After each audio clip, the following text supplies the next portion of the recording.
In this video, I'll show you how to get a free API key for Google Gemini. Let's get started. First, open your browser and go to Google AI Studio.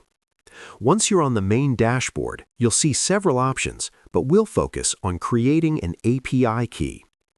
Look for the Get API Key option in the bottom left corner and click on it. You may see a default API key already available, which you can copy and use, but if you want to create a new one, click on Create API Key in the top right. Next, give your project a name, such as My Project, then select the default Gemini project option or choose to create a new project and enter the required details. Once your project is created, it will be selected automatically. Now click on Create Key. After a few seconds, your new API key will appear in the list.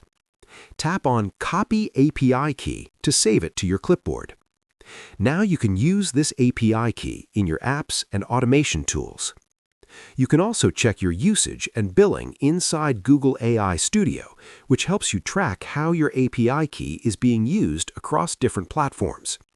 And that's it. You now have your Gemini API key and you're ready to start building automations. If you found this video helpful, don't forget to like the video, subscribe to our channel, and press the bell icon for more tutorials. Thanks for watching.